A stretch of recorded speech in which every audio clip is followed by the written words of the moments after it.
നമ്മൾ ഈ ബ്രാൻഡിങ് എന്നൊക്കെ പറയുമ്പോഴുള്ള അഡ്വാൻറ്റേജ് എന്താ വെച്ചാൽ നമുക്ക് ഒരിക്കലും ഐഡൻറ്റിഫൈ ചെയ്യാൻ പറ്റില്ല ഏത് നല്ല ക്വാളിറ്റി ഏത് മോശമായ ക്വാളിറ്റി എന്നിട്ട്. ഈ PVC പൈപ്പിലുള്ള കെമിക്കൽ കോമ്പോസിഷൻ എങ്ങനെയെന്ന് വെച്ചാൽ it is resin and chalk powder. നല്ലൊരു കമ്പനി, അതായത് Supreme or Finolex or Astral, ഇതുപോലെ പല കമ്പനീസ് ഉണ്ട്. ഇപ്പോൾ ലോക്കൽ കമ്പനീസ് ഉണ്ട്, വളരെ നന്നായിട്ട് നമുക്ക് നല്ല ക്വാളിറ്റി ഡെലിവർ ചെയ്യുന്ന കമ്പനീസ് ഉണ്ട്.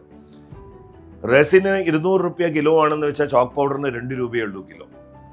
ഈ 80% റെസിൻ ആൻഡ് 20% ചോക്ക് പൗഡർ എന്ന് പറയുന്നത് ഇതേ തന്നെ നമുക്ക് 60% ചോക്ക് പൗഡറും 40% റെസിൻ ആക്കിയാലും പൈപ്പ് നമുക്ക് ഫോം ആവും.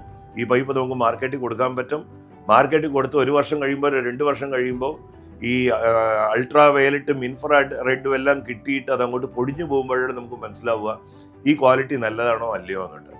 സോ അത് കാരണം കൂടുതൽ വഞ്ചിതരാവാതിരിക്കാൻ നമ്മളൊരു നല്ല ബ്രാൻഡഡ് പൈപ്പ്സ് ഫിറ്റിങ്സിലോട്ട് പോവുകയാണെങ്കിൽ നമുക്ക് വലിയ പ്രശ്നങ്ങളില്ലാതെ, ബിക്കോസ് എല്ലാം സർട്ടിഫൈഡ് ആയിരിക്കും. എല്ലാ മെറ്റീരിയലും നമുക്ക് വേണമെങ്കിൽ സർട്ടിഫിക്കറ്റ് കൊടുക്കാൻ പറ്റും. സോ ആളുകൾ വാങ്ങിക്കുമ്പോൾ ഈ പ്രൈസിങ് ഫാക്ടർ മാത്രം നോക്കാതെ ക്വാളിറ്റി കൂടെ നോക്കുകയാണെങ്കിൽ നമുക്ക് ഈ 80-20 എന്ന് പറയുന്ന ഈ കോമ്പോസിഷനിൽ തന്നെയുള്ള പൈപ്പ്സ് നോക്കിയിട്ട് ചോക്ക് പൗഡർ ആൻഡ് റെസിനും നമുക്ക് കറക്റ്റ് കോമ്പിനേഷനിൽ നമുക്ക് കൊണ്ടുവരികയാണെങ്കിൽ ഈ പൈപ്പ്സ് 20 വർഷമോ 25 വർഷമോ ഒരു ബുദ്ധിമുട്ടും ഇല്ലാതെ നമുക്ക് യൂസ് ചെയ്യാൻ പറ്റും. മറ്റേതാകുമ്പോൾ 1-2 വർഷം ആകുമ്പോഴേക്കും ഈ പൈപ്പ് പൊടിഞ്ഞു പോകുമ്പോഴാണ് നമുക്ക് മനസ്സിലാവുക അതിൽ 80% ചോക്ക് പൗഡറും 20% മറ്റേ റെസിനും എന്നാണ്. സോ ഇതിൽ പെടാതിരിക്കാൻ നമ്മൾ നല്ല ബ്രാൻഡഡ് മെറ്റീരിയലിലേക്ക് പോകുന്നതായിരിക്കും ഉത്തമം.